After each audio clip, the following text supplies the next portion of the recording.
na ang 4 na nabiktima ng Peking recruiter na nag-aalok ng trabahong may mataas na sweldo sa mga Austriano. May report si King Bueno. Lumapit na sa Embahada ng Pilipinas sa Vienna ang mga Austrianong nabiktima ng Peking Recruitment Agency na nag-aanunsyo ng trabaho at mataas na sweldo sa Pilipinas. 4 na biktima ang dumulog sa Embahada at isa sa kanila ang humarap sa Balitang Europe. It was a head cook in 2 months for $5,500. The apartment for free, give some international school also for my kiddie, for my daughter. And yeah, it was very, very nice.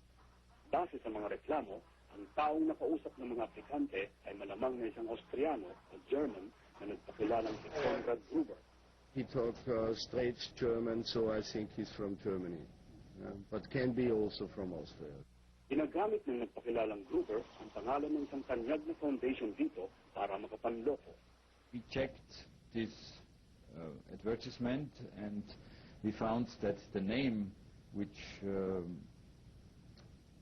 under which these employment proposals were made coincides with the name of a very reputable German foundation active in foreign policy and development aid projects. Based on the information that we have received from the WTO, from the Department of Trade and Industry in the Philippines, the Austrian Embassy in the Philippines, there is no such person, there is no such office in the Gupan, and that the Hans Seidel Foundation is an entirely different organization. It is in fact an NGO.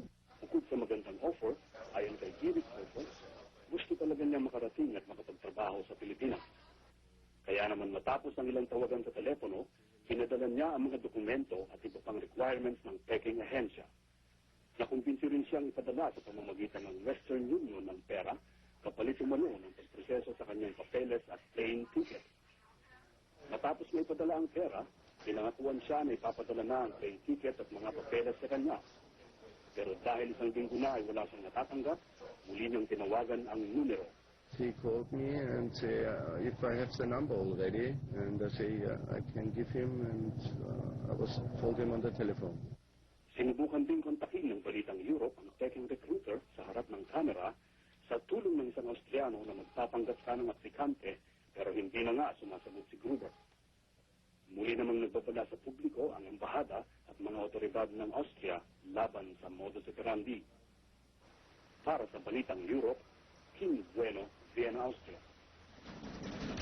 Susunod sa Balitang Europe, Makati Mayor Jejo Mardina ay nagpahiwatig ng kahandaan sa pagtakbo bilang Pangulo sa 2010. At Philippine Madrigal Singers, wagi sa katatapos na European Grand Prix for choral singing.